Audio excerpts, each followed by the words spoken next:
ಎಲ್ರಿಗೂ ನಮಸ್ಕಾರ. Welcome back to my channel. ನಾನು ನಿಮ್ಮ ರಮ್ಯ ನವೀನ್. ಎಲ್ಲರೂ ಹೇಗಿದ್ದೀರಾ? ಹೋಪ್ ಎಲ್ಲರೂ ಚೆನ್ನಾಗಿದ್ದೀರಾ ಅಂತ ಭಾವಿಸ್ತಾ ನಾನು ಕೂಡ ತುಂಬಾನೇ ಚೆನ್ನಾಗಿದ್ದೀನಿ ಅಂತ ಹೇಳ್ತಾ ಇವತ್ತಿನ ಬ್ಲಾಗ್ನ ಬೆಳಿಗ್ಗೆಯಿಂದಾನೇ ಶುರು ಮಾಡಿದ್ದೀನಿ. ಈಗ ನಾವು ಗಂಟು ಮುಟ್ಟೆ ಕಟ್ತಾ ಇದ್ದೀವಿ. ಯಾರ್ದು ಅಂದರೆ ನಮ್ಮ ಅತ್ತರ್ ಬಂದು ಮತ್ತೆ ಆರಿಂದ ಸಿಕ್ಕಾಪಟ್ಟೆ ಬಟ್ಟೆಗಳು, ಎಷ್ಟು ಬಟ್ಟೆ ತೊಗೊಂಡು ಬಂದರು. ಈ ಮನೆ ಆ ಮನೆ ಎರಡು ಕಡೆ ಓಡಾಡ್ತಾ ಇರ್ತಾರಲ್ವ ಅವರು. ಹಾಗಾಗಿ ಶಿವು ಸ್ವಲ್ಪ ಮ್ಯೂಟ್ ಮಾಡು. ಎರಡು ಕಡೆ ಬಟ್ಟೆಗಳು ಇದಾಗಿ ಆಗಿ ಇದೆಲ್ಲ ಇದು ಸೊ ಒಂದಷ್ಟು ಮದ್ವೆ ಮನೇಲಿ ಬಟ್ಟೆಗಳು ಮಿಸ್ ಆಗಿದೆ ಅಂತ ಅಂದ್ಬಿಟ್ಟು ಎಲ್ಲಾನು ಈಗ ಸುಟ್ಕೇಸಿಗೆ ತುಂಬ್ತಾ ಇದ್ವಿ. ಇದೇ ಗ್ಯಾಪ್ ಅಲ್ಲಿ ಒಂದು ಫನ್ ಆಗಿರ್ಲಿ ಅಂತ ಅಂದ್ಬಿಟ್ಟು ಒಂದು ರೀಲ್ಸ್ ಕೂಡ ಮಾಡಿದ್ವಿ. ನೀವು ಇನ್ನೂ ನೋಡಿಲ್ಲ ನಮ್ಮ ಇನ್ಸ್ಟಾಗ್ರಾಮ್ನ ಒಂದ್ಸಲ ಚೆಕ್ ಮಾಡಿ ಆಯ್ತಾ. ಫುಲ್ಲು ಕ್ವಾಟ್ಲೆ ಮಾಡ್ಕೊಂಡು ಒಂದು ರೀಲ್ಸ್ ಕೂಡ ಮಾಡಿದ್ವಿ ಫನ್ನಿ ಆಗಿರಲಿ ಅಂತ. ಆಮೇಲೆ ಇವತ್ತಿಂದ ನಮ್ಮ ಅಥರ್ವ ಸ್ಕೂಲ್ಗೆ ಹೋಗ್ತಾ ಇದ್ದಾನೆ. ಅವನು ಏನಂತ ಅಂತಿದ್ದಾನೆ, ಅವ್ನಿಗೆ ಸ್ಕೂಲ್ಗೆ ಹೋಗಿ ತುಂಬ ಇಷ್ಟ, ಆದರೆ ಮನೇಲಿ ಉಳ್ಕೊಂಡು ಅವನಿಗೆ ಮಮ್ಮಿ ನನಗೆ ಸ್ಕೂಲ್ ಇಷ್ಟ ಇಲ್ಲ ಅಂತ ಹೇಳ್ತಾ ಇದ್ದ. ಆಮೇಲೆ ಇಲ್ಲ ಪಪ್ಪು ಇವತ್ತೆಲ್ಲರೂ ಹೋಗ್ಬೇಕು ಅವ್ರವ್ರ ಕೆಲಸಕ್ಕೆ, ಫಂಕ್ಷನ್ಸ್ ಎಲ್ಲ ಮುಗೀತಲ್ವಾ ಅಂತ ಹೇಳಾದ್ಮೇಲೆ ಸಮಾಧಾನ ಮಾಡಿಕೊಂಡು ಈಗ ರೆಡಿ ಆಗಿದ್ದಾನೆ. ಅದು ಏನು ಗೊತ್ತಾ, ಅವ್ನಿಗೆ ಈ ವರ್ಷದ ಯೂನಿಫಾರ್ಮ್ ಸಿಕ್ಕಿಲ್ಲ. ಸ್ಪೋರ್ಟ್ಸ್ 31 ದೊಡ್ಡವ್ರಿಗೆ, ಪೇರೆಂಟ್ಸ್ಗೆ, ಮಕ್ಳಿಗೂ ಮಾಡಿಸ್ತಾರೆ. ಸೊ ಫುಲ್ ರೆಡಿ ಆಗ್ತಾನೆ ಅವನು. ತಿಂಡಿ ಎಲ್ಲ ರೆಡಿ ಆಗಿದೆ, ಬನ್ನಿ ತೋರಿಸ್ತೀನಿ ಈಗ ಏನು ಮಾಡ್ತಾರೆ ಅಂತ ಅಂದ್ಬಿಟ್ಟು. ಚಿಕ್ಕ ಯೂನಿಫಾರ್ಮ್ ಹಾಕ್ಕೊಂಡು ಎಲೆಯ ತರಹ ಲಾಸ್ಟ್ ಇಯರ್ ಯೂನಿಫಾರ್ಮ್ ಅದು. ನಮ್ಮ ಬಂಟು ನೋಡಿ ಬಟ್ಟೆ ಮಡಿಸ್ತವನೆ. ಬಂಟು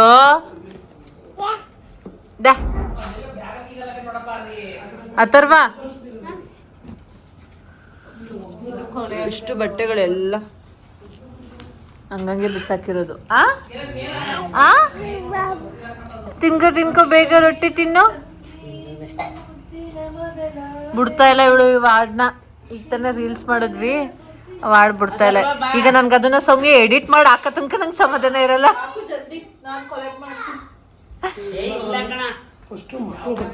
ಇಲ್ಲೇ ಐತಲ್ಲಪ್ಪ ಯೂನಿಫಾರ್ಮು ಹೊಸದು.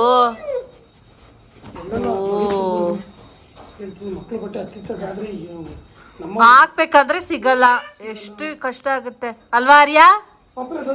ಆರ್ಯ ಬಿಡು, ಹಾಕೋನಲ್ಲ ಏನಾಗಲ್ಲ. ಆರ್ಯ ಆರ್ಯ ನೋಡಿ ಹೆಂಗ ಅವ್ರ ಮಾವನ ಮೇಲೆ ಹತ್ಬಿಟ್ಟು. ಆರ್ಯ ಪಕ್ಕಕ್ಕೆ ಹೋಗೋನು. ಆರ್ಯ ಬೇಬಿ ಹತ್ತು ಮಾವನ ಮೇಲೆ ಹತ್ತು. ಮಾವ ಈಗ ಟೀ ಕುಡಿಬೇಕು. ಬಾರ ಆರ್ಯ. ಅಲ್ಲ ಬೀಗ್ರೂಟದಲ್ಲಿ ಏನು ಹೋಗಿ ಹೋಗಿ ತಪ್ಕತವನೆ. ನಮ್ಮ ಮಾವ ಹೊಟ್ಟೋಗ್ಬಿಡ್ತಾನೆ ಅತ್ತೆ ಬರಕ್ಕೆ. ಬಪ್ಪ ಈ ಕಡೆ. ಆರ್ಯ ಇಷ್ಟೊಂದು ತುಂಬಾ ತುಳ್ಕ ಕೊಡ್ಲೇಬೇಡ ಕಣಮ್ಮ ನನ್ನ ಜೀವನದಲ್ಲಿ. ತುಂಬಾ ತುಳ್ಕ ಪ್ರಾಸಪದ ನಮ್ಮ ಅಮ್ಮನಿಂದ ಕಲ್ತಿರೋದು. ತುಂಬಾ ತುಳ್ಕ ನಮ್ಮ ಅಮ್ಮನಿಂದ ಎಷ್ಟೊಂದು ಮಾತು ಬಳುವಳಿ. ನಮ್ಮ ಸೌಮ್ಯ ಅಂತೂ ಹೊಸಿ ಕಲ್ತ್ಕೊಂಡಿಲ್ಲ.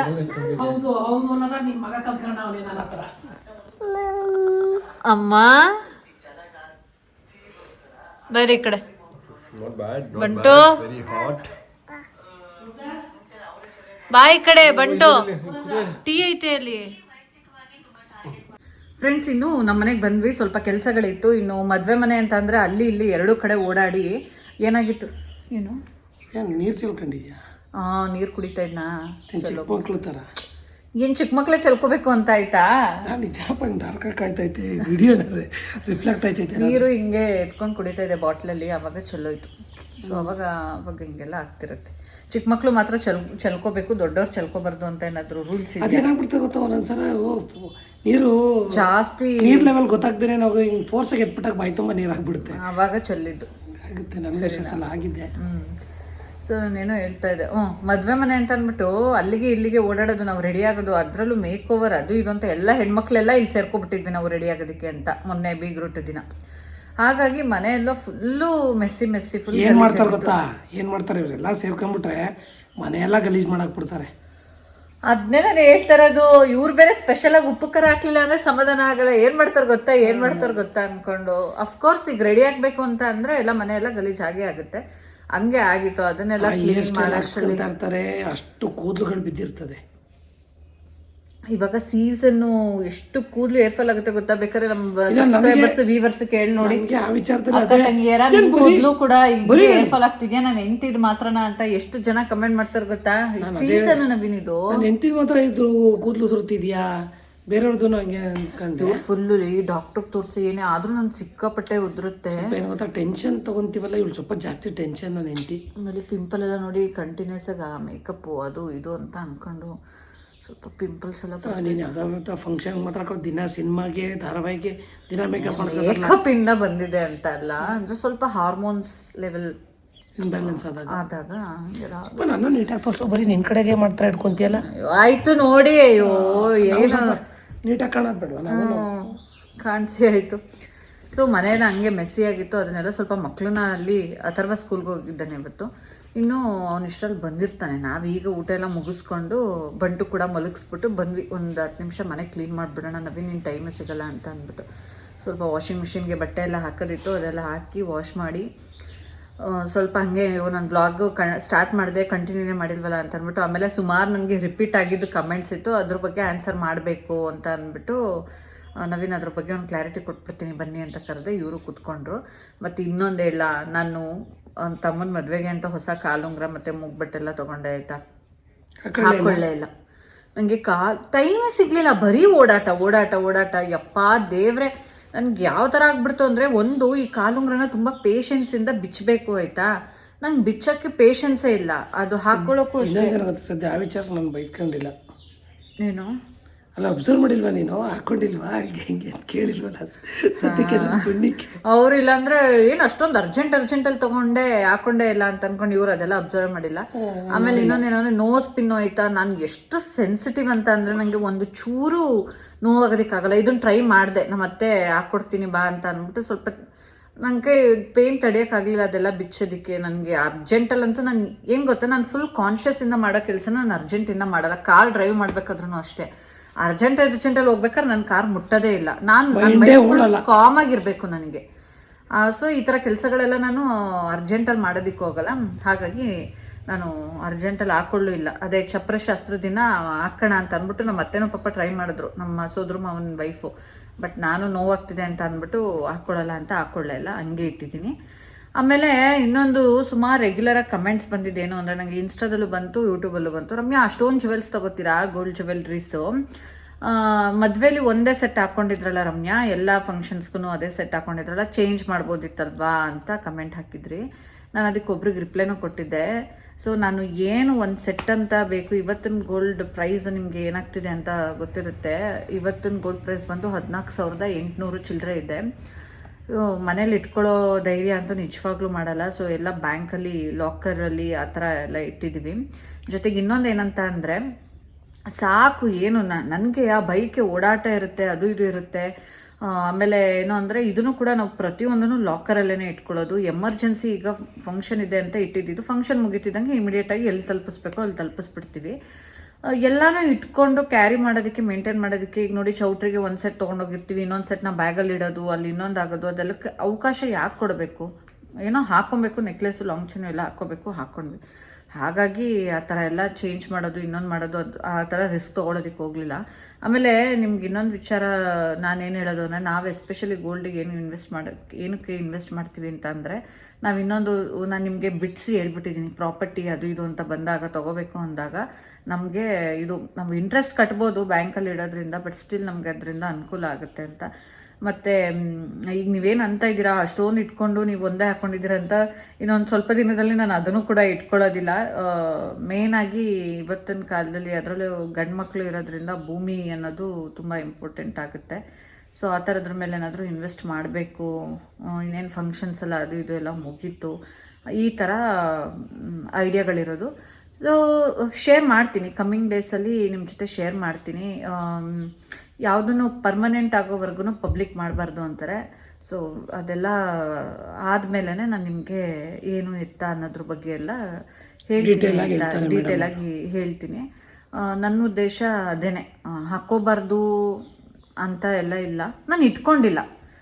ಓಪನ್ ಅಪ್ ಆಗಿ ಹೇಳ್ಬೇಕಂತ ಅಂದರೆ, ನಾನು ಮನೇಲಿ ಇಟ್ಕೊಂಡಿಲ್ಲ ಅದನ್ನೆಲ್ಲ ಹಾಕ್ಕೊಳ್ಳೋದಕ್ಕೆ ಅಥವಾ ಇನ್ನೊಂದು ಮಾಡೋದಕ್ಕೆ. ನಮ್ಮದೇ ಬೇರೆ ಬೇರೆ ಮೈಂಡಲ್ಲಿ ಎಲ್ಲ ಓಡ್ತಾ ಇರುತ್ತೆ. ಸೊ ಅದನ್ನೆಲ್ಲ ನಮ್ಮದೇ ಪ್ಲಾನ್ಸು ನಮ್ಮದೇ ಕಮಿಟ್ಮೆಂಟ್ಸ್ಗಳಿರುತ್ತೆ ಇರುತ್ತಲ್ವಾ. ಸೊ ಹಾಗಾಗಿ ಮನೇಲಿ ಇಟ್ಕೊಂಡು ಯಾಕೆ ಎದ್ರಕೋಬೇಕು, ಭಯ ಪಡ್ಬೇಕು? ಏನು ಗೊತ್ತಾ, ನಾವು ಸ್ವಲ್ಪನೂ ಆರಾಮಾಗಿರಕ್ಕೆ. ಆಮೇಲೆ ಇನ್ ಕೆಲವ್ರು ಹೇಳ್ತೀರಾ, ರಮ್ಯಾ ಹೋಮ್ ಲೋನ್ ಕ್ಲೋಸ್ ಆಗೋಯ್ತಾ ಅಂತ ಅನ್ಬಿಟ್ಟು. ಕ್ಲೋಸ್ ಆಗಿಲ್ಲ, ಎಲ್ಲಿ ಕ್ಲೋಸ್ ಆಗುತ್ತೆ? ಅದೇನೋ ಅಂತ ಜೊತೆಯಲ್ಲಿ ಅನ್ನೋ ತರ ಆ ಕಮಿಟ್ಮೆಂಟ್ ಜೊತೆ ಇನ್ನೊಂದು ಕಮಿಟ್ಮೆಂಟ್ ಹೋಗ್ತಾ ಇರೋದ್ರ ಜೊತೆಗೆ ಇನ್ನೊಂದೇನೋ ಮಾಡ್ಕೋತಾರೆ ಅಂತ, ಅದೇನೋ ಇಲ್ದೇ ಇರೋರು ಏನೇನೋ ಮಾಡ್ಕೊಂಡ್ರಂಗೆ. ನಾವಂತೂ ಸುಮ್ಮನೆ ಇರೋದೇ ಇಲ್ಲ. ಸೊ ಜೊತೆಲಿ ಹೋಗ್ತಾ ಇರುತ್ತೆ, ಏನೋ ಒಂದು ಮಾಡಬೇಕು ಅಂತ.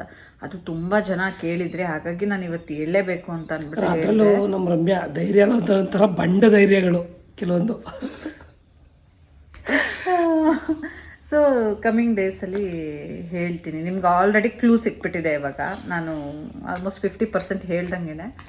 ಆ್ಯಂಡ್ ನೀವುಗಳಂತೂ ನಿಜ ನನಗೆ ಕಮೆಂಟಲ್ಲಿ ಹೆಂಗೆ ಮಾಡ್ತೀರಾ ಅಂತಂದರೆ ತುಂಬ ಇನ್ಸ್ಪೈರ್ ಆಗ್ತೀರಾ, ಅದು ಇದು ಅಂತೆಲ್ಲ ಹೇಳ್ತಾ ಇರ್ತೀರಾ. ಅದೆಲ್ಲ ನೋಡಿದಾಗ ನಿಜವಾಗ್ಲೂ ಎಷ್ಟು ಖುಷಿ ಆಗುತ್ತೆ ಗೊತ್ತಾ. ಯಾರೋ ಹೇಳ್ತಾರಲ್ಲ ಅದು ಏನು ಗೊತ್ತಾ, ಅದೇನೋ ಯಾವುದು ನಾನಂತ ಹೇಳ್ಬಿಡ್ತೀನಿ. ಇದು ಏನು ಅಡ್ವರ್ಟೈಸ್ಮೆಂಟ್ ಬರ್ತಲ್ಲ, ಹಂಗೆ ನಮ್ಮ ಸಂಬಳ ಹಿಂಗೆ ಬಂದು ಹಿಂಗೆ ಬರಪ್ಪ ನೋಡ್ಬಿಡ್ತಾರೆ. ಸೊ ನೆಗೆಟಿವ್ ಆಗಿ ಕಮೆಂಟ್ ಹಾಕಿದ್ರು ಆಯ್ತಾ ಇನ್ಸ್ಟಾಗ್ರಾಮಲ್ಲಿ, ಇವಕ್ಕೆ ಒಂಥರ ಹಂಗೆ ಹಿಂಗೆ ಅಂತ ಅಂದ್ಬಿಟ್ಟು ಏನೋ ರೀಲ್ಸ್ ಹುಚ್ಚು ಅಂತನೋ ಏನೋ ಹಾಕಿದ್ರಲ್ಲ, ಅದಕ್ಕೆ ನೀವೇನೋ ಹಾಕಿದ್ರಲ್ಲ, ಪಿನ್ ಮಾಡಿದೀವಲ್ಲ, ಕಮೆಂಟ್ ತೆಗೆದು ನೋಡು ಅಂತ ಅಂದ್ಬಿಟ್ಟೇನೋ ಅವ್ರು ಎಷ್ಟು ಚೆನ್ನಾಗಿ ಕಮೆಂಟ್. ಓವರ್ ಆಯ್ತು ಅಂತೇನೋ ಹಾಕಿದ್ರು. ಅದಕ್ಕೆ ಕಾಮೆಂಟ್ ಮಾಡ್ರೋ ಪಿನ್ ಮಾಡ್ರೋ ಕಾಮೆಂಟ್ ಓದಿ ಅಂತ ಹಾಕಿದ್ದೆ. ಅವ್ರೆಷ್ಟು ಚೆನ್ನಾಗಿ ನಮ್ಮನ್ನ ಸ್ವಲ್ಪ ಹೊಗಳಿ ಇನ್ಸ್ಪೈರ್, ನೀವು ನಮ್ಮನ್ನ ಅರ್ಥ ಮಾಡ್ಕೊಂಡಿರೋರು. ಈ ವಯಸ್ಸಿಗೆ ನೀವು ಹಿಂಗೆಲ್ಲ ಮಾಡ್ಬೇಕಂತ ಪ್ಲಾನ್ ಮಾಡ್ಕೊಂಡು ಮಾಡ್ತಾ ಇದ್ದೀರಾ, ಅದು ಇದು ಅಂತೆಲ್ಲ ಹಾಕಿದ್ರು. ಓಕೆ, ಇರುತ್ತಲ್ವಾ ಎಲ್ಲ ಪಾಸಿಟಿವ್ ಆಗಿ ಹೇಳಬೇಕು ನಮ್ಮ ಬಗ್ಗೆ ಅಂತ ಎಕ್ಸ್ಪೆಕ್ಟ್ ಮಾಡೋಕ್ಕಾಗಲ್ಲ. ನಾನಂತೂ ಇದೇ ಮಾಡೋದು ಫ್ರೆಂಡ್ಸ್. ನನಗೆ ಇಫ್ ಇನ್ ಕೇಸ್ ನನಗೆ ಏನಾದ್ರು ತುಂಬ ಹರ್ಟ್ ಆಗೋದು, ನಂಗೆ ಬೇಜಾರಾಗೋ ಕಮೆಂಟ್ಸ್ ಬಂದರೆ ನಾನು ಡಿಲೀಟ್ ಮಾಡಿಬಿಡ್ತೀನಿ. ಸುಮ್ಮನೆ ಅದನ್ನ ಇಟ್ಕೊಂಡು ಓದ್ಕೊಂಡು ಫೀಲ್ ಮಾಡ್ಕೊಳ್ಳೋದಕ್ಕಿಂತ, ಬೇಜಾರು ಮಾಡ್ಕೊಳ್ಳೋದಕ್ಕಿಂತ. ಈಗ ನೋಡಿ, 1000 ಬಂದರೆ 1000ದಲ್ಲಿ 1-2 ನೆಗೆಟಿವ್ ಕಮೆಂಟ್ಸ್ ಇರುತ್ತೆ. ಅದನ್ನ ಇಟ್ಕೊಂಡು ಯಾಕೆ ಫೀಲ್ ಮಾಡ್ಕೊಬೇಕು? ಅಥವಾ ಕೆಲವರು ಅನ್ಕೋಬೋದು ನೆಗೆಟಿವ್ ಕಮೆಂಟ್ಸ್ ಬಂದರೆ ಡಿಲೀಟ್ ಮಾಡ್ತಾರೆ ಅಂತ. ಸೊ ನಮ್ಮ ಮನಸ್ಸಿಗೆ ಹರ್ಟ್ ಮಾಡುತ್ತೆ, ಅದರಿಂದ ನಮ್ಮ ಪೀಸ್ ಆಫ್ ಮೈಂಡ್ ಹಾಳಾಗುತ್ತೆ ಅಂತ ಅಂದರೆ ಅದನ್ನ ನಾನು ಯಾಕೆ ಇಟ್ಕೊಳ್ಳ? ಬರೋದು ತೀರಾ ಕಮ್ಮಿ, 1-2 ಹುಚ್ಚ ಬಂದಂಗೆ ನೆಗೆಟಿವ್ ಕಮೆಂಟ್ಸ್ ಬಂದರೆ ಅದನ್ನೆಲ್ಲ ಡಿಲೀಟ್ ಮಾಡ್ಕೊಂಡು ಕೂರೋದಕ್ಕಾಗಲ್ಲ. ಇನ್ನೊಂದೇನು ಅಂದರೆ, ನಾವು ಸಾರ್ವಜನಿಕ ಜೀವನದಲ್ಲಿ ಇದ್ದಾಗ ಅದು ಯಾವುದು ಒಳ್ಳೇದು ಬರಲಿ ಕೆಟ್ಟದ್ದು ಬರಲಿ ನಾವು ಅಕ್ಸೆಪ್ಟ್ ಮಾಡಲೇಬೇಕಾಗುತ್ತೆ. ನೆಗೆಟಿವ್ ಇರೋರಿಗೆ ಹಂಗೆ ಉತ್ತರನೂ ಕೊಡಬೇಕಾಗುತ್ತೆ. ಅದನ್ನ ಕೊಟ್ಟಿರ್ತೀವಿ. ಈಗ ಏನು ಗೊತ್ತಾ, ನಾವೆಲ್ಲ ಸಾಮಾನ್ಯ ಜನಗಳು. ಅಂತಂಥ ಸೆಲೆಬ್ರಿಟಿ ದರ್ಶನ್ ಸರ್, ಸುದೀಪ್ ಸರು, ರಿಷಬ್, ಎಂತೆಂಥವ್ರು ದೊಡ್ಡ ಸೆಲೆಬ್ರಿಟಿನೇ ಬಿಡಲ್ಲ. ಎಲ್ಲಾರನು ರಾಜ್ಯದ CMನೇ ಬಿಡಲ್ಲ, ದೇಶದ ಪ್ರಧಾನಿನೇ ಬಿಡಲ್ಲ. ಅಂತಂಥವ್ರ ಬಗ್ಗೆನೇ ಕೆಟ್ಟಾಗಿ ಮಾತಾಡ್ಬಿಡ್ತಾರೆ. ಕೆಟ್ಟ ಸೋಷಿಯಲ್ ಮೀಡಿಯಾ ಅಂದಾಗ ಎಲ್ಲರೂ ಒಂದೇ ಥರ ನೋಡ್ತಾರೆ. ಎಲ್ಲರ ಮನಸ್ಥಿತಿನೂ ಒಂದೇ ಥರ. ನಮ್ಮ ಕೈಯಲ್ಲಿರೋ ಬೆರಳೇ ಒಂದು ಸಮ ಇರಲ್ಲ ಅಂದ್ಮೇಲೆ ಎಲ್ಲರೂ ಮನಸ್ಥಿತಿ ಒಂದೇ ಥರ ಇರಬೇಕು. ಆಮೇಲೆ ಎಲ್ಲರೂ ಬೆಳೆಯೋ ಪರಿಸರ ಒಂದೇ ಥರ ಇರಲ್ಲ. ಸೊ ಒಳ್ಳೆ ಪರಿಸರದಲ್ಲಿ ಬೆಳೆದಿರೋರು ಒಳ್ಳೆದಾಗಿ ಯೋಚನೆ ಮಾಡ್ತಾರೆ, ಮೋಟಿವೇಶನ್ ಆಗಿ ತಗೋತಾರೆ ನಮ್ಮ ಮಾತನ್ನ. ಅವ್ರವ್ರು ಬೆಳೆದಿರೋ ಪರಿಸರದ ಮೇಲೆ ಹೋಗುತ್ತೆ, ಏನು ಮಾಡೋಕ್ಕಾಗಲ್ಲ. ಅವೆಲ್ಲ ನಾವು ಅದಕ್ಕೆಲ್ಲ ತಲೆ ಕೆಡಿಸ್ಕೊಂಡು ಕೂರೋ ಮಕ್ಕಳು ಅಲ್ಲ. ಸೊ ನಮ್ಮ ಕೆಲಸ ಏನಿದೆ ಅದನ್ನು ಅದೇನು ಫಲ ಭಗವಂತನ ಬಿಡು ಅನ್ನಂಗೆ ನಮ್ಮ ಕೆಲಸ ಏನಿದೆ, ನಮ್ಮ ಕಾರ್ಯಗಳೇನಿದೆ ಅದನ್ನು ಮಾಡ್ತಾ ಹೋಗ್ತೀವಿ. ನಾನಾಗಲಿ ರಮ್ಯಾ ಆಗಲಿ ಫಲ ಭಗವಂತನ ಬಿಟ್ಟಿದ್ದು ಒಳ್ಳೇದು ಮಾಡೋ ಕೆಲಸನ ನಂಬ್ಕೊಂಡಿದ್ದೀವಿ. ಏನು ಗೊತ್ತಾ, ಕಾಲು ಎಳೆಯೋರು ಇವ್ರು ಬೆಳಿಬಾರ್ದು, ತುಳಿಬೇಕು ಅಂತ ಅಂದ್ಕೊಂಡು ಯೋಚನೆ ಮಾಡೋರು ಒಂದಷ್ಟು ಜನ ಇರ್ತಾರೆ. ಆದರೆ ನಾವು ಅದ್ರ ಬಗ್ಗೆ ತಲೆ ಕೆಡಿಸ್ಕೊಳ್ದೆ ನಮ್ಮ ಕೆಲಸದ ಬಗ್ಗೆ ಕಾನ್ಸಂಟ್ರೇಟ್ ಮಾಡಿಕೊಂಡು ನಾವು ಮೇಲೆ ಹೋಗ್ತಾ ಇರಬೇಕು ಅಷ್ಟೇ. ನಾವು ಕಷ್ಟಪಡಬೇಕು. ಕಷ್ಟ ಈಸಿಯಾಗಂತೂ ಸಿಗಲ್ಲ. ಅದರಲ್ಲೂ ಬೇರೆಯವ್ರಿಗೆ ಗೊತ್ತಿಲ್ಲ, ಯಾವುದಾದ್ರೂ ರಾತ್ರಿ ಒಂದು ವಿಡಿಯೋ ವೈರಲ್ ಆಗಿ ಅವ್ರು ಪಾಪ್ಯುಲರ್ ಆಗೋದು ಅಂಥದ್ದೆಲ್ಲ. ಬಟ್ ನಮ್ಮ ಲೈಫಲ್ಲಂತೂ ಅಂಥದ್ದೆಲ್ಲ ಯಾವುದೂ ಆಗಿಲ್ಲ. ತುಂಬ ಎಫರ್ಟ್ ಹಾಕಿ ಕಷ್ಟಪಟ್ಟು ವಿಡಿಯೋಸ್ ಮಾಡಬೇಕು, ಕಂಟೆಂಟ್ ಕೊಡಬೇಕು. ಯಾರೋ ಒಬ್ಬರು ನನಗೆ ಕಮೆಂಟ್ ಮಾಡಿದ್ರು, ನಾನು ಆ ಕಮೆಂಟ್ನ ಪಿನ್ ಮಾಡಿದ್ದೆ, ಇವಾಗ ಏನೋ ತೆಗೆದಿದ್ದೀನಿ. ಸಬ್ಸ್ಕ್ರೈಬರ್ಸ್ ನಿಮಗೆ ಯಾರ್ಯಾರಿಗೂ ನಿಮ್ಮ ಕಂಟೆಂಟ್ ಇಷ್ಟು ಚೆನ್ನಾಗಿರುತ್ತೆ, ಇಷ್ಟು ಇನ್ಸ್ಪೈರ್ ಆಗುತ್ತೆ. ಬಟ್ ಬೇರೆ ದೊಡ್ಡ ಈಗ ಯೂಟ್ಯೂಬರ್ಸ್ ಏನಿದ್ದಾರೆ ಅವರಿಗೆಲ್ಲ ಜನ ಸಬ್ಸ್ಕ್ರೈಬ್ ಮಾಡ್ತಾರೆ, ಫಾಲೋ ಮಾಡ್ತಾರೆ. ಬಟ್ ನಿಮಗೆ ಮಾಡಲ್ಲ. ಬಟ್ ನಿಮ್ಮ ವಿಡಿಯೋಯಿಂದ ನಿಜವಾಗ್ಲೂ ಒಳ್ಳೆ ಕಂಟೆಂಟ್ ಸಿಗುತ್ತೆ ಮತ್ತು ಇನ್ಸ್ಪೈರ್ ಆಗುತ್ತೆ. ಸೊ ನೀವು ಆದಷ್ಟು ಬೇಗ 1 ಮಿಲಿಯನ್ ಸಬ್ಸ್ಕ್ರೈಬರ್ಸ್ ಆಗಲಿ ಅಂತ ಆ ಏನು ಕಮೆಂಟ್ನ ನೋಡಿ ಅಂತ ಸಿಕ್ಕಾಪಟ್ಟೆ ಖುಷಿ ಆಯಿತು. ಬಟ್ ಒಂದಿನ ಬರುತ್ತೆ, ಒಂದಲ್ಲ ಒಂದಿನ ನಾವು ಕೂಡ ನೋಡಿ 100K ಸಬ್ಸ್ಕ್ರೈಬರ್ಸ್ ಆಗಿ ಸಿಲ್ವರ್ ಪ್ಲೇ ಬಟನ್ ತೊಗೊಂಡಿರೋರು ಒಂದಲ್ಲ ಒಂದು ದಿನ 1 ಮಿಲಿಯನ್ ಸಬ್ಸ್ಕ್ರೈಬರ್ಸ್ ಆಗುತ್ತೆ. ನಮ್ಮ ಚಾನಲ್ಗೂ ಕೂಡ ನಾವು ಕೂಡ ಗೋಲ್ಡನ್ ಪ್ಲೇ ಬಟನ್ನ ತೊಗೋತೀವಿ ಅನ್ನೋ ಭರವಸೆ ನಮಗಿದೆ ಖಂಡಿತ. ಸೊ ಕೆಲವರು ನಾವು ಇನ್ವೈಟ್ ಮಾಡಿದ್ವಲ್ಲ ಮದುವೆಗೆ ಬಂದಿದ್ದರು, ಅವರು ನಾವು ಆ ಥರ ಮಾತಾಡಿಸ್ತೀವಿ ಅಂತ ಎಕ್ಸ್ಪೆಕ್ಟೇ ಮಾಡಿರಲಿಲ್ಲ, ಮಾತಾಡ್ಸಿದ್ವಿ ಅಂತ ಮದುವೆಗೆ ಬಂದು ಹೋದ್ಮೇಲೆ ಕಾಮೆಂಟ್ ಹಾಕಿದ್ರು. ಸೊ ಆನ್ ಕ್ಯಾಮ್ರಾ ಏನಿರ್ತೀವಿ ಆಫ್ ಕ್ಯಾಮ್ರಾನು ಹಂಗೆ ಇರ್ತೀವಿ ಅದೇ ತರ ನಾವು. ಯಾಕಂದರೆ ಇವತ್ತಿರ್ತೀವಿ ನಾಳೆ ಹೋಗ್ತೀವಿ, ಇರೋ ತನಕ ಉಳ್ಕೊಳ್ಳೋದೇನೋ ಗೊತ್ತಾ ಒಂದು ಒಳ್ಳೆತನ. ಮನುಷ್ಯ ಅದೇನೋ ಅಂತಾರಲ್ಲ, ಬಂದಾಗ ಹಿಗ್ಬಾರ್ದು, ಸೋತಾಗ ಕುಗ್ಬಾರ್ದು, ಗೆದ್ದಾಗ ಹಿಗ್ಗದೆ ಸೋತಾಗ ಕುಗ್ಗದೆ ನಾವು ನಾವಾಗಿರ್ಬೇಕು. ಅದು ಎಂಥ ಸಮಯ ಆಗಲಿ, ಪರಿಸ್ಥಿತಿ ಯಾವುದೇ ಇರಲಿ, ಜನ ಯಾರೇ ಇರಲಿ. ಸೊ ನಾವು ಯಾರಿಗೇ ಆಗಲಿ, ನೀವು ಅಷ್ಟು ಪ್ರೀತಿ ಕೊಡ್ತೀರಾ. ಈಗ ನೀವು ಅಷ್ಟೊಂದು ಪ್ರೀತಿಯಿಂದ ನಾವು ಇನ್ವೈಟ್ ಮಾಡಿದಾಗ ಅದು 4 ಜನ ಬರಲಿ 40 ಜನ ಬರಲಿ, ಆ ಪ್ರೀತಿಯಿಂದ ಬಂದಿರ್ತೀರ. ಅದನ್ನು ಗೌರವದಿಂದ ಕಾಣಬೇಕೇ ಹೊರತು ನಾವು ಅದನ್ನು ಅಗೌರವ ಮಾಡಬಾರ್ದು ಯಾರೇ ಆಗಲಿ. ಆಮೇಲೆ ಇನ್ನೊಂದೇನಂತ ಅಂದರೆ, ಮನುಷ್ಯಂದು ಜೀವನ ಹೆಂಗೆ ಗೊತ್ತಾ, ಮನುಷ್ಯನ ಮನಸ್ಥಿತಿ ಹೆಂಗೆ ಗೊತ್ತಾ, ಕೈಯಲ್ಲಿ ದುಡ್ಡು ಕಾಸು ಓಡಾಡಬೇಕಾದ್ರೆ ಚೆನ್ನಾಗೇ ಇರುತ್ತೆ. ಗಂಡನಿಗೆ ಹೆಂಡತಿ ಮೇಲೆ ಕೋಪ ಬರಲ್ಲ, ಹೆಂಡತಿಗೆ ಗಂಡನ ಮೇಲೆ ಕೋಪ ಬರಲ್ಲ, ಹ್ಯಾಪಿ ಲೈಫ್ ಅಂತ ಅನಿಸುತ್ತೆ. ಈ ಅನುಭವ ನಿಮ್ಗಳಿಗೂ ಆಗಿರುತ್ತೆ, ನನಗೂ ಆಗಿದೆ. ಕೆಲವು ಸಿಚುವೇಶನ್ಸ್ನ ಅಬ್ಸರ್ವ್ ಮಾಡಿ, ತುಂಬ ಹಣಕಾಸದ್ದು ಬಿಕ್ಕಟ್ಟಾಗುತ್ತಲ್ಲ, ಅವಾಗ ಒಬ್ರಿಗೊಬ್ರು ರೇಕೋತಾ ಇರ್ತೀವಿ. ಅಂದರೆ ಆ ಪರಿಸ್ಥಿತಿಗಳು ನಮ್ಮನ್ನ ಒಂಥರ ಪೀಸ್ ಆಫ್ ಮೈಂಡ್ ಇರೋದಿಲ್ಲ, ಒಬ್ರಿಗೊಬ್ರ ಮೇಲೆ ಹಾಕೋತಾ ಇರ್ತೀವಿ. ಅದು ಸಹಜ. ಏನು ನಾನು ಏನು ಸುಳ್ಳು ಹೇಳಲ್ಲ, ನಾನು ಇರಲ್ಲಪ್ಪ, ನಾನು ಯಾವಾಗಲೂ ನಮ್ಮ ಹತ್ರ ದುಡ್ಡಿಲ್ಲ ಕಾಸಿಲ್ಲ ಅಂತ ಅಂದ್ರೂ, ನಮ್ಗೇನೋ ಕಮಿಟ್ಮೆಂಟ್ ಇದ್ರೂ ನಾವು ಹ್ಯಾಪಿಯಾಗಿ ನಗಾಡ್ಕೊಂಡಿರ್ತೀವಿ ಅಂತ ನಾನು ಹೇಳಲ್ಲ. ಆ ಟೈಮಲ್ಲಿ ಒಂಥರ ನಾನು ತುಂಬ ಬೇಗ ಟೆನ್ಷನ್ ಆಗಿಬಿಡ್ತೀನಿ. ಏನಾದ್ರು ಇಶ್ಯೂಸ್ ಆದರೆ ಅಥವಾ ಏನಾದರೂ ಆಯ್ತಾ, ಅವಾಗ ಒಬ್ರಿಗೊಬ್ರು ಸಿಡಿ ಮಿಡಿ ಅನ್ಕೊಂಡು ಆಗ್ತಾ ಇರುತ್ತೆ. ಬಟ್ ಸರ್ಟನ್ ಟೈಮ್ ಅದಂಗೆ ಆಗುತ್ತೆ. ಆದಾಗ ಒಬ್ರಿಗೊಬ್ರು ಪೇಷನ್ಸ್ ಕಳ್ಕೊಳ್ದೆ ಸಮಾಧಾನ ಮಾಡ್ಕೊಬೇಕು. ಏನಾಗಲ್ಲ, ಸುಮ್ಮನಿರು, ಸರಿ ಹೋಗುತ್ತೆ ಅಂತ. ಇವ್ರ ಪೇಷನ್ಸಿಂದ ನಂಗೆ ಸಮಾಧಾನ ಮಾಡ್ತಾರೆ. ಅಥವಾ ಅವ್ರೇನಾದ್ರು ಸ್ವಲ್ಪ ಟೆನ್ಷನಲ್ಲಿ ಇದ್ದಾಗ ಏನೋ ಒಂದು ಅರೇಂಜ್ ಮಾಡೋಣ, ಸಾಲನ, ನಾಳೆ ಒಂದಿನ ಇದೇ ಕಷ್ಟ ಇರೋದಿಲ್ಲ. ಹೋದ ವರ್ಷ ಇದ್ದಿದ್ದು ಖಂಡಿತವಾಗ್ಲೂ ಈ ವರ್ಷ ಇರೋದಿಲ್ಲ. ಏನೋ ಒಂದು ಬದಲಾವಣೆ ಆಗುತ್ತೆ. ಭಗವಂತನ ನಂಬಬೇಕು ಅಷ್ಟೇ ಅಂತ ಒಬ್ರಿಗೊಬ್ರು ಸಮಾಧಾನ ಮಾಡ್ಕೊಬೇಕು. ಯಾವುದೇ ಆಗಲಿ ಒಂದು ಸಮಸ್ಯೆ ಅಂತ ಇದ್ದಾಗ ಅದಕ್ಕೆ ಸೊಲ್ಯೂಷನ್ ಇದ್ದೇ ಇರುತ್ತೆ. ನಾವು ಅದನ್ನು ಕಂಡ್ಕೋಬೇಕಷ್ಟೇ.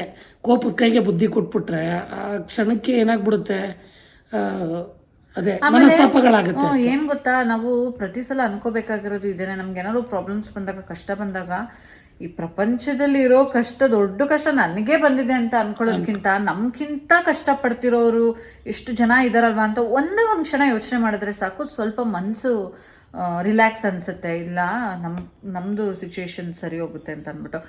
ನನಗೆ ಕಮೆಂಟ್ ಹಾಕಿದ್ರಲ್ಲ, ಏನಕ್ಕೆ ಒಂದೇ ಹಾಕ್ಕೊಂಡಿದ್ದೀರಾ ಅಂತ. ನಾನು ಎಲ್ಲನೂ ಇಟ್ಕೊಂಡಿರೋದಿಲ್ಲ, ಹಾಗಾಗಿ ನಾನು ಅದನ್ನೇ ಹಾಕ್ಕೊಂಡೆ. ಆಮೇಲೆ ಹೇಳಿದ್ನಲ್ಲ, ಬೇರೆ ಇನ್ನೊಂದು ಪ್ಲ್ಯಾನಿಂಗ್ ಎಲ್ಲ ಇದೆ. ಸೊ ಅದನ್ನು ನಾನು ಕಮ್ಮಿಂಗ್ ಡೇಸಲ್ಲಿ ಹೇಳ್ತೀನಿ. ಮತ್ತು ನನಗೆ ನಿಮ್ಮ ಸಪೋರ್ಟ್ ತುಂಬಾ ಇಂಪಾರ್ಟೆಂಟ್. ಮತ್ತು ಇಲ್ಲಿವರೆಗೂ ಕೊಟ್ಟಿರೋ ಸಪೋರ್ಟ್ಗೂ ಕೂಡ ನಾವು ಪ್ರತಿ ಹಂತದಲ್ಲೂ ನನಗೆ ಕಮೆಂಟ್ಸ್ನ ನೋಡ್ತೀವಲ್ಲ, ಹೆಂಗ್ ಖುಷಿ ಆಗ್ತಿರುತ್ತೆ ಅಂದರೆ, ಒಂದೊಂದು ಕಮೆಂಟನ್ನು ಓದಿದಾಗ ಓದಿ ಇನ್ನೊಬ್ರಿಗೆ ಹೇಳ್ತೀವಿ, ನಮ್ಮ ಅಮ್ಮನಿಗೆ, ನನ್ನ ತಮ್ಮನಿಗೆ, ನಮ್ಮ ಅಕ್ಕಂಗೆ ಎಲ್ಲ ಶೇರ್ ಮಾಡ್ತೀವಿ. ನೋಡಿ ಹಿಂಗೆ ಕಮೆಂಟ್ ಬಂದಿದೆ ಅಂತ ಅಂದ್ಬಿಟ್ಟು ಎಷ್ಟು ಖುಷಿ ಆಗುತ್ತೆ ಗೊತ್ತಾ. ಆ ಕಮೆಂಟ್ ಸೆಕ್ಷನ್ ಅನ್ನೋದನ್ನ ಆಫ್ ಮಾಡ್ಕೊಂಡ್ರೆ ಎಲ್ಲ ಮಜಾ. ಅದನ್ನ ಪಬ್ಲಿಕ್ ಬಿಟ್ಟಾಗ ಕಮೆಂಟ್ಸ್ ಬರುತ್ತೆ ನೋಡಿ, ಅದು ಪಾಸಿಟಿವ್ ಆಗಿರ್ಬೋದು, ನೆಗೆಟಿವ್ ಆಗಿರ್ಬೋದು. ಇಫ್ ಇನ್ ಕೇಸ್ ಯಾವುದಾದ್ರೂ ನಾವು ತಿದ್ದುಕೊಳ್ಳೋ ಅಂತ ಕಮೆಂಟ್ಸ್ನ ನೀವು ಮಾಡಿದ್ರು ನಮ್ಗೆ ತಿದ್ಕೊಳ್ಳೋದಕ್ಕೆ ಅವಕಾಶ ಇರುತ್ತೆ. ನಮ್ಗೆ ಗೊತ್ತಾಗುತ್ತೆ, ಇದು ಹಿಂಗೆ ಮಾಡಿದ್ರಿ ಅಲ್ವಾ, ಹೌದು ಹಿಂಗೆ ಮಾಡ್ಕೊಬೇಕು ಅಂತ ಅಂದ್ಬಿಟ್ಟು. ಅಥವಾ ನಮ್ಮನ್ನ ಮೋಟಿವೇಟ್ ಮಾಡೋದು, ಇನ್ಸ್ಪೈರ್ ಮಾಡೋದು, ನಮ್ಮ ಬಗ್ಗೆ ಒಂದೆರಡು ಒಳ್ಳೆ ಮಾತಾಡಿ ನೀವು ಕಮೆಂಟ್ ಹಾಕೋದು ಎಷ್ಟು ಮಟ್ಟಿಗೆ ಮೋಟಿವೇಟ್ ಆಗುತ್ತೆ ಅಂತ ಅಂದರೆ ಅದು. ಸೊ ಹಾಗಾಗಿ ನಂದು ಯಾವ ಇದು ಯೂಟ್ಯೂಬ್ ವಿಡಿಯೋಸಲ್ಲೂ ಅಷ್ಟೇ ನಾನು ಕಮೆಂಟ್ ಸೆಕ್ಷನ್ ಆಫ್ ಆಗಿರೋದಿಲ್ಲ. ನನಗೆ ನಿಮ್ಮ ಕಮೆಂಟ್ಸ್ ಕಾಯ್ತಾ ಇರ್ತೀನಿ ನಾನು. ಇವತ್ತೇನು ಜಾಸ್ತಿ ಕಮೆಂಟ್ಸೇ ಬಂದಿಲ್ವಲ್ಲ ಅಂತ ಕೆಲವು ಸಲ ಅನಿಸುತ್ತೆ. ಈ ಹಬ್ಬಗಳ ದಿನ ಆ ಥರ ಎಲ್ಲ ವಿಡಿಯೋ ಪೋಸ್ಟ್ ಮಾಡಿದಾಗ ಎಲ್ಲ ಪ್ರಾಬಬ್ಲಿ ಬಿಸಿ ಇರ್ತೀರಾ, ಅವಾಗ ಜಾಸ್ತಿ ಕಮೆಂಟ್ಸ್ ಎಲ್ಲ ಬರೋದಿಲ್ಲ. ಆಯ್ತಾ, ನಾನು ವೆಯ್ಟ್ ಮಾಡ್ತಿರ್ತೀನಿ, ಇವತ್ತು ಕಮೆಂಟ್ಸೇ ಬಂದಿಲ್ವಲ್ಲ ಅಂತ ಅಂದ್ಬಿಟ್ಟು. ನಾವು ಒಂದೊಂದ್ಸಲ ಅನ್ಸುತ್ತೆ ಹಬ್ಬದ ದಿನ ವಿಡಿಯೋನೇ ಪೋಸ್ಟ್ ಮಾಡ್ಬಾರ್ದು, ಎಲ್ಲ ಬಿಸಿ ಇರ್ತಾರೆ ಹಂಗೆಲ್ಲ ಅನ್ಕೋತಾ ಇರ್ತೀವಿ. ಬಟ್ ನಾನು ಯಾವತ್ತೂ ನನ್ನ ಕೌಂಟೇ ನೋಡೋಕ್ಕೆ ಹೋಗಲ್ಲ ಲೈಕ್ಸ್ದು. ಬಟ್ ನಾನು ಕಮೆಂಟ್ಸ್ನ ಎಕ್ಸ್ಪೆಕ್ಟ್ ಮಾಡ್ತಾ ಇರ್ತೀನಿ. ಕಮೆಂಟ್ಸಲ್ಲಿ ಹೆಂಗಂದ್ರೆ, ನೀವು ಮೆಸೇಜ್ ಮಾಡಿ ಅಥವಾ ಒಂದು ಕಾನ್ವರ್ಸೇಷನ್ ಮಾಡ್ದಂಗೆ ನಾವು ವಿಡಿಯೋ ಮಾಡಿರ್ತೀವಿ, ನೀವು ಕಮೆಂಟಲ್ಲಿ ನೀವು ಮಾತಾಡಿರ್ತೀರ. ಸೊ ನಾವು ಮಾತಾಡಿರ್ತೀವಲ್ಲ, ಅದಕ್ಕೊಂದು ರಿಪ್ಲೈ ಬಂದಂಗೆ ಇರುತ್ತೆ. ಈಗ ಇಫ್ ಇನ್ ಕೇಸ್ ನೀವು ಅದರಲ್ಲಿ ಏನಾದ್ರು ಒಂದು ಕ್ವಶನ್ಸ್ ಕೇಳಿದ್ರೆ, ನಾವು ನೆಕ್ಸ್ಟ್ ಇನ್ನೊಂದು ಬ್ಲಾಗಲ್ಲಿ ಅದ್ರ ಬಗ್ಗೆ ಹೇಳ್ತೀವಿ. ಅದು ಒಂಥರ ಕಮೆಂಟ್ ಸೆಕ್ಷನ್ ಆನಲ್ಲಿ ಇಟ್ಕೊಳ್ಳೋದ್ರಿಂದ ಅದೊಂಥರ ಅನುಕೂಲ ಅಂತಲೇ ಹೇಳ್ಬೋದು. ಸೊ ಈಗ ಹೋಗ್ಬೇಕು. ನಮ್ಮಲ್ಲಿ ಏನನ್ಸುತ್ತೆ ಅಂದರೆ, ಸಖತ್ ನಿಮ್ಮ ಪ್ರೀತಿಗಳನ್ನ ನೋಡಿದಾಗ ಭಾಳ ಖುಷಿ ಆಗುತ್ತೆ. ಒಂಥರ ಪ್ಯಾಷನಿಂದ ಶುರುವಾಗಿದ್ದಿದ್ದು ಯಾವ ಮಟ್ಟಕ್ಕೆ ತಗೊಬಂತು ಅಂತ. ಅದರಲ್ಲಿ ಇತ್ತೀಚೆಗಂತೂ ನನಗೆ ಯಾವುದೋ ಇನ್ಸ್ಟಾಗಿಂತ ಹೆಚ್ಚಾಗಿ ಯೂಟ್ಯೂಬಲ್ಲಿ ನನ್ನ ಹೆಂಡತಿ ರಮ್ಯ ಹೇಳ್ತಾ ಇರ್ತಾಳೆ, ಏನಾರು ಮಾತಾಡ್ಬೇಕಾದ್ರೆ ನವೀನ್ ಹಿಂಗೆ ಜಾಸ್ತಿ ನವೀನ್ ಯಾವಾಗ್ಲೂ ಹೇಳ್ತಾ ಇರ್ತೀನಿ, ನವೀನ್ ನಿಮಗೆ ಫ್ಯಾನ್ಸ್ ಜಾಸ್ತಿ ಆಗ್ಬಿಟ್ಟಿದ್ದಾರೆ, ನವೀನ್ ಎಷ್ಟು ಫಾಲೋವರ್ಸ್ ಎಷ್ಟು ಸಬ್ಸ್ಕ್ರೈಬರ್ಸ್ ನಿಮ್ಮ ಬಗ್ಗೆನೇ ಹೇಳ್ತಾರೆ ಕಮೆಂಟ್. ಅದೊಂದು ಇನ್ನೊಂದು ಇವರ ಯಾವ ಸ್ಕೂಲ್ ಹತ್ರ ಆಂಟಿ ಬಂದಿರಲ್ಲ ಮದುವೆಗೆ, ಅವ್ರಂತೂ ನಂಗೆ ಬಹಳ ಖುಷಿ ಆಯ್ತು ಅವ್ರ ಮಾತು. ಅವರು ನವೀನ್ ನೀವ್ ಹೇಳೋ ಟಿಪ್ಸ್ ಎಲ್ಲ ಫಾಲೋ ಮಾಡ್ತಾ ಇದ್ದೀರಿ ಅಂತ ಇದ್ರು. ಸೊ ಎಷ್ಟು ಜನ ಮಹಿಳೆಯರು ನವೀನ್ ಅವ್ರನ್ನ ಫಾಲೋ ಮಾಡ್ತಿದ್ದಾರೆ, ನವೀನ್ ಅವ್ರು ಕೊಡೋ ಟಿಪ್ಸ್ ನ ಫಾಲೋ ಮಾಡ್ತಾ ಇದ್ದಾರೆ. ಅದಕ್ಕೆ ಹೇಳ್ದಾಗೆಲ್ಲ ಖುಷಿ ಆಯ್ತು ಆಂಟಿ. Thank you. ಈ ವಿಡಿಯೋ ನೋಡ್ತಾ ಇದ್ರೆ thank you so much aunty. ಎಷ್ಟು ಸಪೋರ್ಟಿವ್ ಆಗಿದ್ದಾರೆ. ಅದೇ ತರ ಗಂಡ ಹೆಂಡತಿ ಅಂದ್ರೆ ಹಂಗೆ ಇರ್ಬೇಕು. ಹೆಂಡತಿಗೆ ಗಂಡ ಸಪೋರ್ಟ್ ಮಾಡೋದಾಗ್ಲಿ, ಗಂಡಂಗೆ ಹೆಂಡತಿ ಸಪೋರ್ಟ್ ಮಾಡೋದಾಗ್ಲಿ. ನೋಡಿ ನೀವು ಹತ್ರ ಇದ್ದು ನೋಡಿ ಲೈಫ್ ಎಷ್ಟು ಬ್ಯೂಟಿಫುಲ್ ಅನ್ಸುತ್ತೆ ಗೊತ್ತಾ. ನಾವು ಎಷ್ಟು ವರ್ಷ ಬದುಕಿರ್ತೀವಿ ಅಂತ ನಿಜವಾಗ್ಲೂ ಗೊತ್ತಿಲ್ಲ, ಬಟ್ ಇರೋಷ್ಟು ದಿನ ಒಂಥರ ಅಂಡರ್ಸ್ಟ್ಯಾಂಡಿಂಗ್ ಅಲ್ಲಿ ಖುಷಿಯಾಗಿರ್ಬೇಕು. ಹಂಗಂತ ನಾವಿಬ್ರು ಜಗಳ ಆಡೋದೇ ಇಲ್ಲ ಅಂತ ಅನ್ಕೋಬಿಡಿ. ಸರಿಯಾಗಿ ಜಗಳ ಆಡ್ತೀವಿ. ಅವ್ರು ನನಗೆ ಬಾಯಿಗೆ ಬಂದಂಗೆ ಬೈತಾರೆ, ನಾನು ಅವ್ರಿಗೆ ಬೈತೀನಿ. ಜಗಳಗಳು ಮಾಡಲ್ಲ. ಮುಂಚೆ ಮಿಸ್ಅಂಡರ್ಸ್ಟ್ಯಾಂಡಿಂಗ್ ಆಗ್ತಾ ಇದ್ದಿದೆ, ಹಂಗೆ ಅದನ್ನ ಕ್ಯಾರಿ ಮಾಡ್ಬಿಡ್ತಾ ಇದ್ವಿ. ಸೊ ಆಮೇಲೆ ಏನ್ ಮಾಡ್ತೀವಿ, 4 ಜನ ಇದ್ದಾಗ ಜಗಳ ಆಡಕ್ ಹೋಗಲ್ಲ ನಾವು, ಆದಷ್ಟು ಕಡಿಮೆ ಮಾಡ್ತೀವಿ.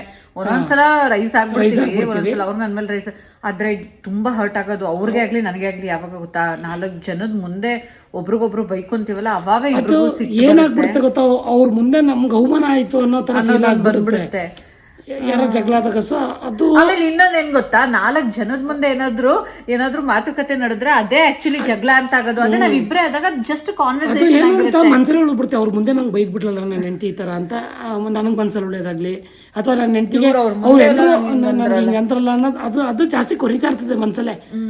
ಸೊ ನಾವೇ ಇದ್ದಾಗ ಏನೋ ಪ್ರಪಂಚದಲ್ಲೇ ಇರಬಾರ್ದು ಕೆಟ್ಟ ಪದ ಬೈದಿರ್ಲಿ, ಅದೇನು ಅನ್ಸಿರಲ್ಲ. ನಾವೇ ಅಲ್ವಾ ಹೇಳಿದ್ದು, ಏನು ಅನ್ಸಲ್ಲ ಕೇಳಿ ಹೋಗು ಅಂತ ಅನ್ಕೊಂಡು ನಾವ್ ಅದನ್ನ ಸುಮ್ನೆ ಮಾಡ್ತೀವಿ. ಅದನ್ನ ಇಲ್ಲಿ ತಗೊಂಡು ಇಲ್ಲಿ ಬಿಟ್ಬಿಟ್ಟಿರ್ತೀವಿ. ಬಟ್ 4 ಜನದ ಮುಂದೆ ಜಗಳ ಆಡ್ದಾಗಲೇ ಅದು ಸಿಕ್ಕಾಪಟ್ಟೆ ಘಾಸಿ ಆಗೋದು ಮನಸ್ಸು. ಸೊ ಅದು ನಾವು ಪರಿಸರದಲ್ಲಿ ಸ್ವಲ್ಪ ನೋಡ್ತಾ ಇರ್ತೀವಿ. ಹೊರಗಡೆ ಆಗ್ಬೋದು, ಈಗ ಕೆಲವೊಬ್ರು ಎಲ್ಲೋ ನಡ್ಕೊಂಡು ಹೋಗ್ತಾ ಇರ್ತೀವಿ, ಅಲ್ಲಿ ಇಲ್ಲಿ ಯಾವ್ದಾದ್ರು ರೋಡಲ್ಲೇ ಏನೋ ಕೆಲವೊಂದು ಇನ್ಸಿಡೆಂಟ್ ಆಗಿಬಿಡುತ್ತೆ, ಅಥವಾ ಸೋಷಿಯಲ್ ಮೀಡಿಯಾದಲ್ಲೇ ನೋಡ್ತಾ ಇರ್ತೀವಿ, ಕೆಲವೊಂದು ಮೂವಿಲೇ ನೋಡ್ತಾ ಇರ್ತೀವಿ. ಸೊ ಅದನ್ನೆಲ್ಲ ನೋಡಿದಾಗ ನಾವು ಸ್ವಲ್ಪ ಕೆಲವೊಂದು ತಿತ್ಕೊಳ್ಳೋದಿರುತ್ತೆ. ಸೊ ಈಗ ಅಥರ್ವನು ಬಂದಿರ್ತಾನೆ ಸ್ಕೂಲಿಂದ, ನಡೀರಿ ಹೋಗೋಣ. ಒಂಥರ ಈಗ ಹೆಂಗಾಗ್ಬಿಟ್ಟೈತೆ ಅಂತಂದ್ರೆ ಅಲ್ಗೂ ಇಲ್ಗೂ ಓಡಾಡೋದೇನೆ ಒಂಥರ ಏನಾಗ್ಬಿಟ್ಟಿದೆ ಗೊತ್ತಾ ಫ್ರೆಂಡ್ಸ್, ನಮ್ಮ ರಮ್ಮಿಗೆ ಫಂಕ್ಷನ್ ಎಲ್ಲ ಮುಗ್ದೈತಲ್ಲ, ನಮ್ಮ ಬೇಜಾರು ಆಯ್ತಾ. ಇಷ್ಟು ದಿನ ಮದ್ವೆ ತಮ್ಮನ್ ಅನ್ಕೊಂಡು ಶಾಪಿಂಗ್ ಮಾಡೋದೇ ಮಾಡೋದು. ಇಮ್ಯಾಜಿನೇಷನ್ ಯಾವ ಥರ ಕನಿಸ್ತೀನಿ ನಾನು ಸೀರೆ ಹಾಕೊಂಡ್ರೆ ಹಂಗೆ ಹಿಂಗೆ. ಎಲ್ಲ ಮುಗ್ದೋಯ್ತಲ್ಲ, ಒಂಥರ ಬೇಜಾರು. ಆದ್ರೆ ಏನು ಗೊತ್ತಾ, ಮನೆ ತುಂಬ ಜನಗಳಿರ್ತಾರೆ, ರಿಲೇಷನ್ಸ್ಗಳು, ಟೈಮ್ ಹೆಂಗ್ ಹೋಗುತ್ತಾನೆ ಗೊತ್ತಾಗಲ್ಲ. ಒಂಥರ ಖುಷಿಗೆ ಏನೋ ಪಾರನೇ ಇರಲ್ಲ, ಆ ಥರ ಇರುತ್ತೆ.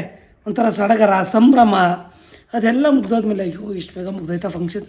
ಅದು ನಮ್ಮೊಬ್ರಿಗೇನೋ ಅಥವಾ ನಿಮ್ಗೂ ಹಂಗೆ ಆಗುತ್ತೆ? ಹಂಗೆ ಅನ್ಸುತ್ತೆ. ಫಂಕ್ಷನ್ ಮುಗ್ದೋಗ್ಬಿಟ್ರೆ ಒಂದ್ ಕಡೆ ಓಡಾಡ್ಬೇಕಪ್ಪ, ಇಷ್ಟೊತ್ತಾಗ ಮುಗ್ದು ಬಿಡತ್ತಪ್ಪ ಅನ್ಸುತ್ತೆ. ಅದೇನೇ ಇರ್ಲಿ ರಮ್ಯ, ಅದು ಓಡಾಡೋದು ಅಥವಾ ಇನ್ನೊಂದು ಬೆಳಿಗ್ಗೆ ಅಷ್ಟು ಬೇಗ ಎದ್ದೇಳ್ಬೇಕು, ಪೂಜೆ ಶಾಸ್ತ್ರ ಅದ್ ಏನೇ ಇರ್ಲಿ, ಬಟ್ ಅದೊಂದು ತುಂಬಾ ಫೀಲ್ ಮಾಡ್ತವ್ರೆ. ಬಟ್ ಅದೊಂದು ಖುಷಿ ಇರುತ್ತೆ, ಎಲ್ಲರೂ ಒಟ್ಟಿಗೆ ಸೇರ್ತಾರೆ. ಎಲ್ಲ ನಿಮ್ಗೂ ಹಂಗೆ ಅನ್ಸುತ್ತಾ? ಕಮೆಂಟ್ ಮಾಡಿ ಆಯ್ತಾ. ನನ್ನ ಹೆಂಡತಿ ಅಂತ ಜಾಸ್ತಿ ಹಿಂಗೆ ಅನ್ಸುತ್ತೆ.